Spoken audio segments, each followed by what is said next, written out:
구약성경 사사기 1장 27절부터 36절까지 말씀 우리 같이 읽겠습니다.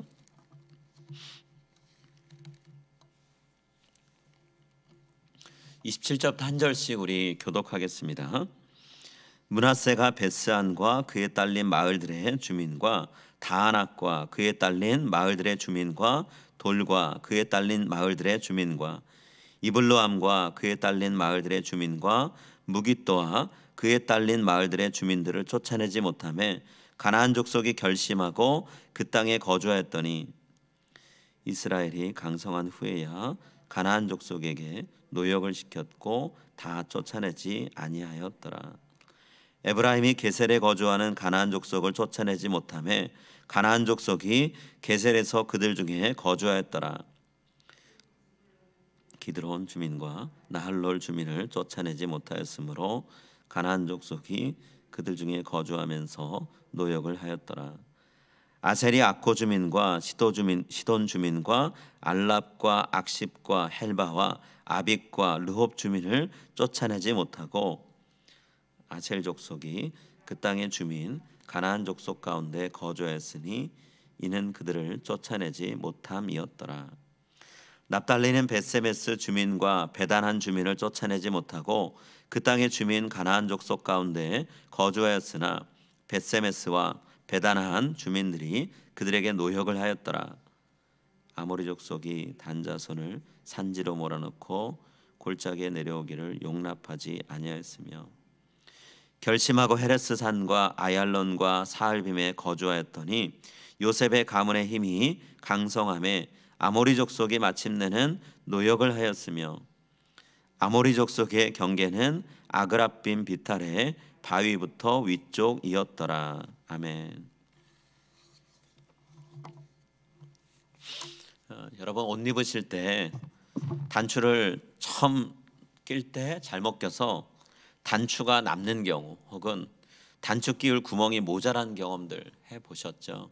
한 번쯤은 다 해봤을 것 같은데요. 그렇게 된 상황에서 거울로 내 얼굴 내 모습 보면 진짜 옷 입은 이 모양새가 이상하다 이렇게 여겨지는 걸 확인할 수 있지 않나요?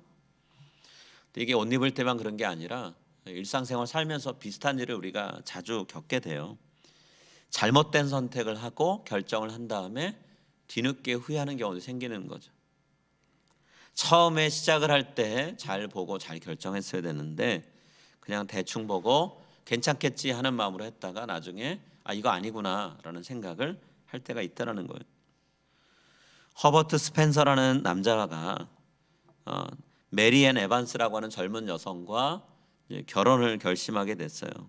근데 최종 결정 내리기 전에 정말 내가 이 여성과 결혼할지 말지 결정을 좀 해야 되겠다 하고 어떻게 결정할까 생각하다가 동전을 던져서 앞면이 나올 때와 뒷면이 나올 때 결혼할지 말지를 그걸 가지고 결정해야겠다라고 생각한 거예요. 자, 친구들은 이 스펜서라는 사람을 말렸어요. 분명히 메리를 사랑하는데 그리고 메리도 당신을 사랑하는데 결혼식으로 결정하면 안 된다. 그거 후회한다 이렇게 얘기한 거죠. 그런데도 동전을 던져서 동전 뒷면이 딱 나오니까 이 여성과는 내가 결혼하면 안 되겠구나 하고 결혼을 포기해버렸어요. 스펜서가 포기했던 그 여성은 나중에 작가가 되는데요. 조지 엘럿이라고 알려진 영국의 위대한 문학가 중에 한 명이 됩니다. 사랑했고 귀한 가정을 이룰 수 있는 기회를 잘못된 선택, 동전 던져서 어떻게 나오느냐 가지고 결정하겠다고 했다가 그걸 이루지 못한 거죠. 한순간의 잘못된 선택 때문에 평생 후회할 수 있는 그런 일을 이 스펜서라고 하는 남자가 한 거예요. 오늘 본문에 이스라엘 백성들의 이야기가 나오는데요. 잘못된 선택을 했던 이스라엘 백성 이야기가 나와요. 하나님께서 주시기로 약속한 꼭 내가 그 땅을 너희들에게 주겠다라고 약속하셨는데 가나안 땅을 정복하면서 그 땅에 살고 있는 사람들과 함께 살기로 그 사람들을 쫓아내지 않기로 결정한 이스라엘 여러 지파의 이야기가 나오죠. 오늘 본문에 6지파 이야기가 나와요. 가나안 주민을 쫓아내지 않기로 결정한 것 때문에 평생 가나안 지파를 이기지 못하고 그들과 더불어 살거나 그들의 위세에 눌려서 살아가는 것, 이게 이스라엘 백성의 삶이었다라는 거예요. 자, 27절과 28절에 므낫세 지파가 가나안 족속을 쫓아내지 않기로 결정하는 내용이 나옵니다. 므낫세가 베스안과 그에 딸린 마을들의 주민과 다하낫과 그에 딸린 마을들의 주민과 돌과 그에 딸린 마을들의 주민과 이블로암과 그에 딸린 마을들의 주민과 무깃도와 그에 딸린 마을들의 주민들을 쫓아내지 못하매 가나안 족속이 결심하고 그 땅에 거주하였더니 이스라엘이 강성한 후에야 가나안 족속에게 노역을 시켰고 다 쫓아내지 아니하였더라. 방금 우리가 읽은 구절에 쫓아내지 못했다라는 표현이 있죠. 이걸 생각하면 힘이 없고 능력이 없고 가나안 족속이 강해서 쫓아내지 못한 것처럼 여겨지지만 이 쫓아내지 못했다라는 표현은요, 다르게도 번역할 수 있는데요, 쫓아내지 않았다라고도 번역될 수 있는 표현이에요. 그리고 실제로 28절 끝부분엔 쫓아내지 아니하였다라고 명확히 얘기하고 있죠. 다른 얘기하고 있는 게 아니에요. 같은 얘기하고 있어요. 하나님이 가나안 땅에 들어가게 하신 이유는 그곳에 살고 있는 가나안 족속 다 몰아내고 죽이든 쫓아내든 하고 그들은 아무도 남지 않은 상태에서 이스라엘 12지파가 그 땅을 차지하고 사는 거죠. 그 땅에서 하나님의 원하시는 말씀을 따라서 순종하는 사람으로 거룩한 백성으로 살게 하시는 거였잖아요. 이미 하나님이 가나안 땅을 들여보낼 때 승리를 보장하고 승리를 약속하고 승리할 거라고 확실히 선포하고 들여보내셨잖아요. 그리고 하나님이 가나안 땅으로 입성해서 가는 것도 다 인도하셨잖아요. 그렇기 때문에 이스라엘 백성이 할 일은 하나님의 약속의 말씀을 믿고 가나안 족속과 끝까지 싸우는 거예요. 쫓아내고 그들을 진멸하는 거였죠. 그런데 오늘 성경을 읽어보면 12지파 중에 무려 16지파가, 절반이 넘는 지파가 하나님이 약속하신 대로 하지 않았어요.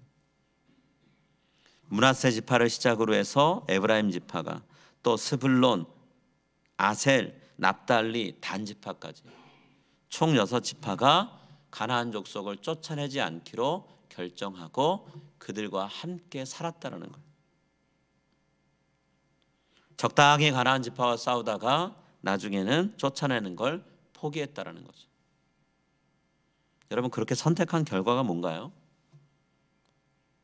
오늘 본문은 두 가지 얘기하는데요. 첫 번째는 가나안 족속과의 싸움에서 주도권을 점점 잃어갔다는 거예요.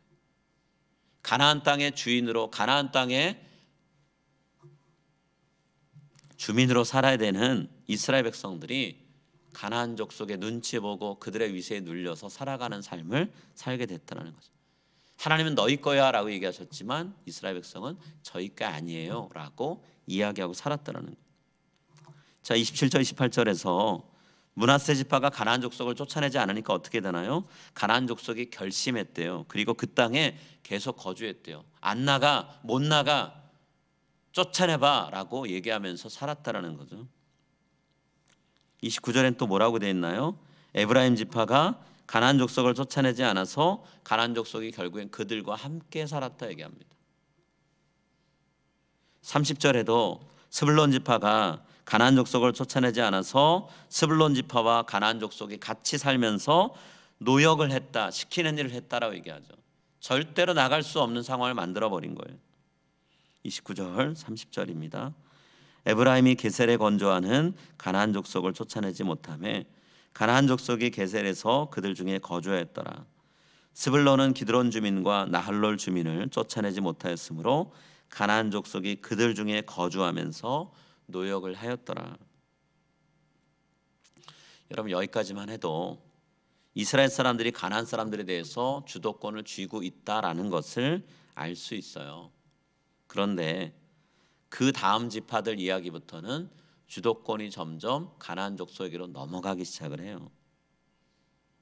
가나안 족속이 이스라엘 지파 가운데 거주한다, 이 표현이 27절부터 30절까지는 있는데요, 그 다음부터는 상황이 역전돼요.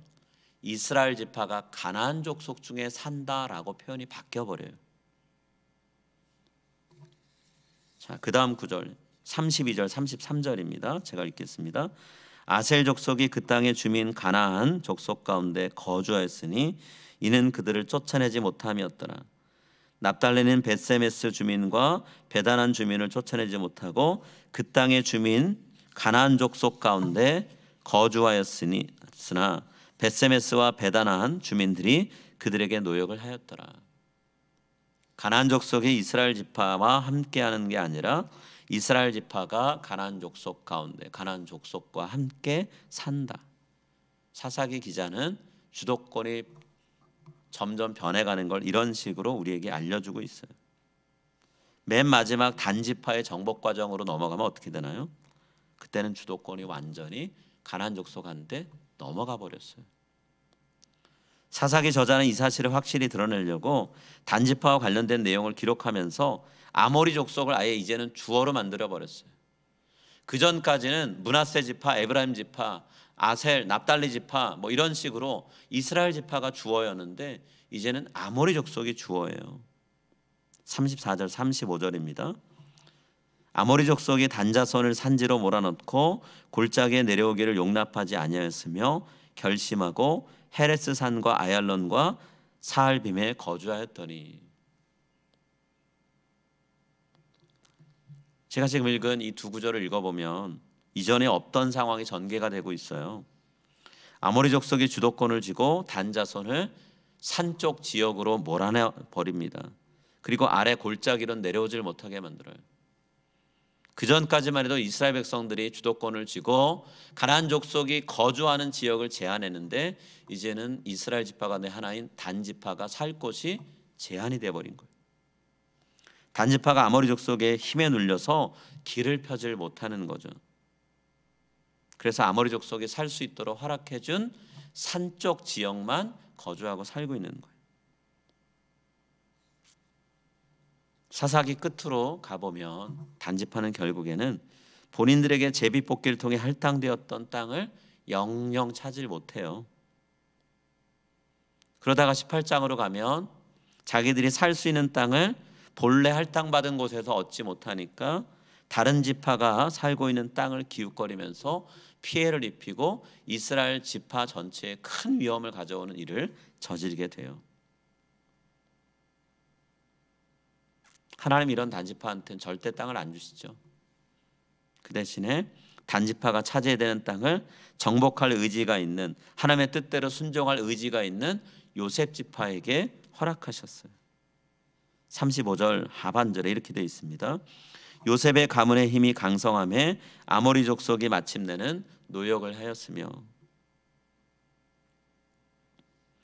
지금 6지파의 정복 과정을 아주 짧게 사사기 기자가 기록을 하고 있는데요. 사사기 기자는 이 정복 전쟁의 주도권이 이스라엘 12지파에서 가나안 족속으로 점점 넘어가 나중에는 단지파에 이르러서는 아예 주도권 자체가 이스라엘 족속에게 없다라고까지 얘기를 하죠. 사사기 기자가 이 얘기 왜 할까요?